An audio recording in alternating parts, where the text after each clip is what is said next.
Bom dia, prezado aluno, tudo bem? Vamos iniciar mais uma videoaula, né? Essa semana nós vamos finalizar nossas videoaulas relacionadas a essa disciplina e eu compartilhei com vocês lá no portal da Proesc esse material, depois vocês dão uma olhadinha lá, sobre legislação previdenciária. Os pontos mais importantes que nós vamos comentar hoje nessa aula é sobre o FAP, né? E-Social e o NTEP. Vamos começar pelo NTEP. O que é esse NTEP? Bem, aqui tem uma instrução normativa que eu destaquei, se você tiver o interesse de se aprofundar um pouco mais nesse assunto. Eu coloquei aqui dois pontos importantes, sobre o nexo técnico profissional e sobre o nexo técnico epidemiológico previdenciário. O nexo técnico profissional, através do decreto 3048, ele destaca as doenças ocupacionais, as doenças que na realidade acomete o colaborador no ambiente de trabalho. Já no nexo técnico epidemiológico previdenciário, ele já destaca as doenças que têm uma relação direta, né, com o CNAE da empresa, que no caso é a Classificação Nacional de Atividade. Além também, é claro, do CID, que é a Classificação Internacional das Doenças. Então, por que é importante nós conhecermos esses dois pontos aí? Porque dentro dessas avaliações realizadas pelo INSS é que vai se caracterizar o nexo causal, né? A relação entre a atividade, a doença, né? O CNAE da empresa. Então, na realidade, isso é um estudo, né? Um estudo realizado pela Previdência Social. Outro ponto importante com relação a isso é que o nexo técnico epidemiológico previdenciário ele surgiu um pouco depois do nexo técnico profissional. Através de um estudo estatístico, foi feito esse levantamento e aí foi identificado que dentro desse estudo estatístico, a atividade da empresa, o CNAE da empresa, né, vamos imaginar que essa empresa seja de construção civil, ela tem determinados tipos de doença, ao qual é muito comum, dentro do contexto dela, acometer esses colaboradores, entendeu? Então, assim, essa relação é uma correlação, na realidade, para que no final fosse realmente identificado se a doença é uma doença com relação com a atividade, se é uma doença que não tem relação com a atividade dele. E dentro dessa avaliação ainda tem a classificação previdenciária através dos códigos B31 e B91. O B31 não tem relação com a atividade, então são doenças consideradas doenças comuns, né? É uma diabetes, né? Um problema cardíaco. E, assim, algumas doenças realmente elas não é proveniente da atividade do colaborador, elas não têm relação com o ambiente de trabalho.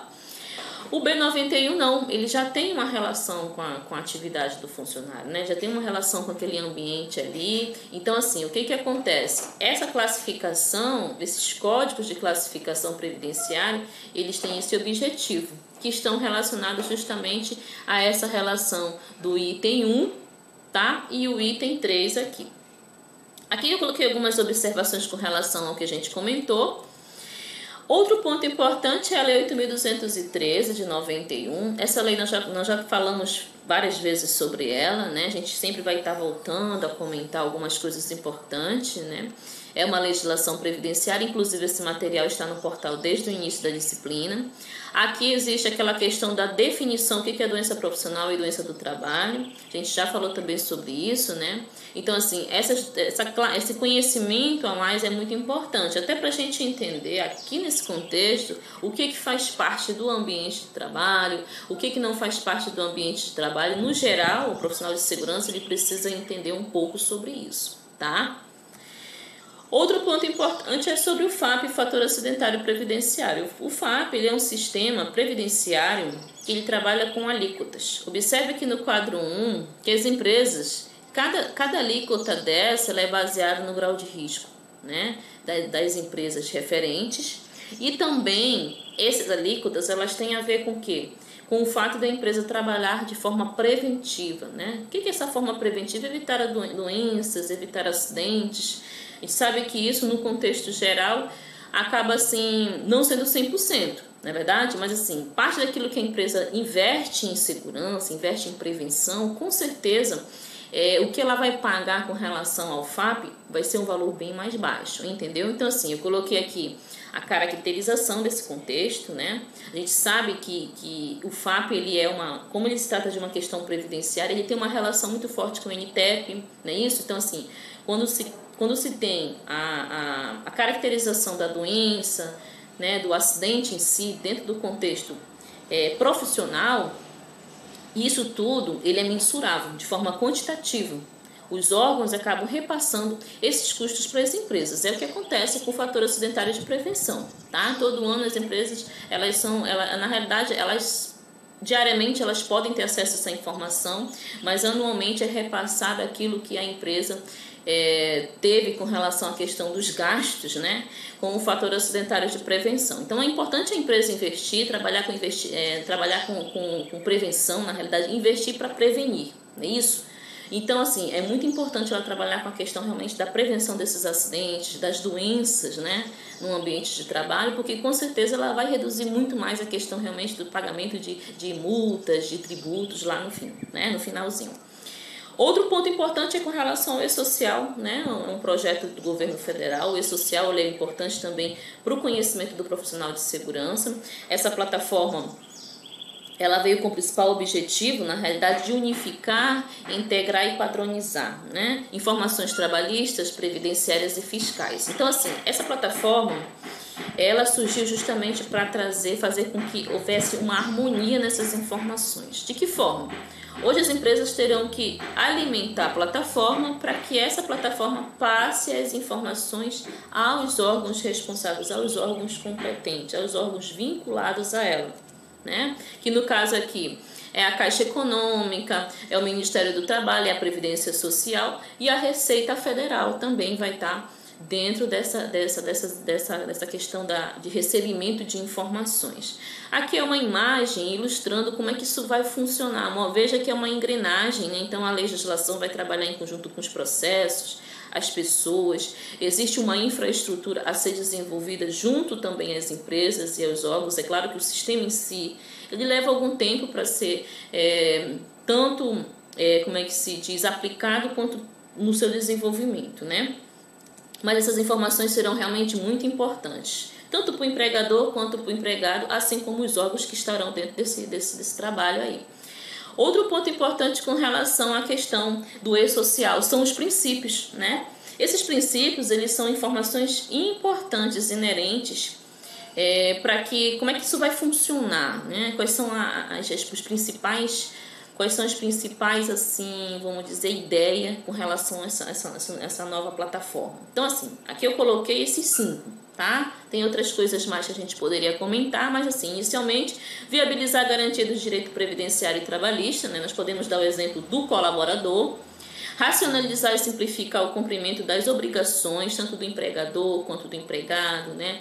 Quanto do poder público, eliminar a redundância nas informações prestadas pelas pessoas fiscais e jurídicas, né? Informações muitas das vezes que não havia necessidade de ser repassada de várias vezes, né?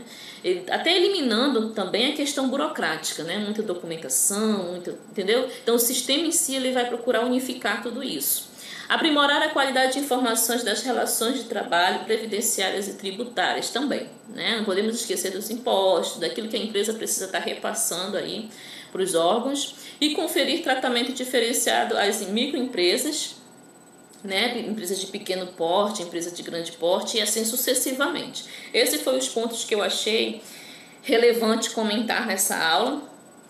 Outra coisa importante, o que as empresas podem fazer para o E-Social? Na realidade, isso aqui é uma sugestão. Primeiro, criar um comitê. Esse comitê ele é importante para organizar esse sistema dentro da empresa. É muito mais fácil ter pessoas que vão fazer com que esse sistema seja monitorado realmente, de como ele, assim, tanto no início, na implantação dele, quanto no desenvolvimento, né? Treinar essas pessoas, vai ter que ter um treinamento, essas pessoas precisam ser treinadas e tem que ter os responsáveis para estar acompanhando toda essa evolução aí da plataforma, né? Todo esse desenvolvimento dela também.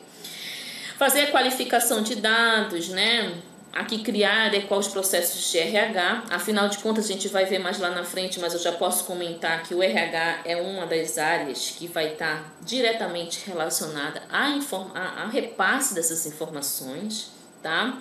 Aqui eu coloquei os exemplos, né, que é a admissão do funcionário, afastamento por acidentes e doenças, as férias desse colaborador, tudo isso é alimentado, são informações que o RH possui e ele vai ter que alimentar a plataforma. Adequar e cumprir os prazos determinados pela legislação trabalhista e previdenciária. Então, isso aqui são sugestões daquilo que a empresa pode fazer para melhorar, para trabalhar com a nova plataforma, né? Mediante essas informações que terão que ser alimentadas diariamente, né? Revisar e melhorar os processos de segurança e medicina do trabalho. Veja que o SESMIT, ele também tem um papel importante aqui. Os programas que estarão inseridos, né, que são trabalhados na realidade, eles também terão que ser, as informações dele também terão que ser repassadas à plataforma. Atualizar os sistemas para atender o quê? Os requisitos do e-social, inclusive do envio dos arquivos. Todas essas informações, elas serão passadas para a plataforma, né? O empregador terá essa responsabilidade de passar essas informações, no caso, alimentar a plataforma, para que a plataforma em si, ela consiga repassar essas informações aos órgãos competentes que eu comentei lá no início. Então, assim, isso de certa forma vai melhorar bastante, né, as empresas, porque no geral a burocracia, né, a redundância também atrapalhava, né, o andamento das atividades dentro do RH, dentro do SESMIT e demais áreas. Outro ponto importante aqui que eu resolvi destacar, eu já até comentei antes, né? O estudo realizado, no geral, de como vai funcionar essa questão da plataforma do governo federal. Aqui eu quero mostrar o seguinte, que o RH, né, ele é detentor de 64% de toda a responsabilidade no que se refere à alimentação dessa plataforma. Então o RH, ele vai ser o principal responsável por isso aí. Ele vai ter que alimentar a plataforma de forma diária, mensal, semanal. Algumas informações de fato serão diárias, né? Outras nem tanto. Então, assim, aqui mostra também o setor de medicina com 9%, que está próximo aqui do setor de cadastro, né? Setor contábil, fiscal com 6%, o jurídico com 4% e o financeiro com 8%. Né? Mas assim, o que é importante nós entendermos é que o setor de RH é o principal foco com relação ao repasse dessas informações. Claro que isso não tira do SESMIT, dos profissionais de segurança, sua responsabilidade também em ter contato com a plataforma, aprender um pouco mais, até para você explorar esse conhecimento de forma profissional em campo, né? Então, assim, esse conhecimento é importante, sim, em vários aspectos, tanto para você entender como é que vai acontecer a funcionalidade dele dentro da plataforma, como também essas informações, elas são pertinentes à área de segurança do trabalho, né? Você vai analisar o contexto diário de um profissional de segurança, ele tem que lidar com controles de ASO, rastreabilidade de ASO, não é verdade? Quantos afastamentos teve por doença, quantos afastamentos teve por acidente. Essa plataforma, ela realmente é de suma importância para você obter esse conhecimento. É claro que existe todo um critério de alimentação dessa plataforma, ao qual esse corpo técnico terá que passar por um treinamento específico. Mas é isso aí, gente. Eu espero que vocês tenham gostado da aula, né? A gente buscou assim um conhecimento. O material está bem compacto, bem simples, bem objetivo. Eu recomendo que vocês, em caso de dúvida, façam uma pesquisa rápida pela internet em fontes seguras para você obter melhor conhecimento com relação a esses pontos aí que eu comentei com vocês nessa videoaula. Espero que vocês tenham gostado. Um grande abraço e uma boa semana a todos.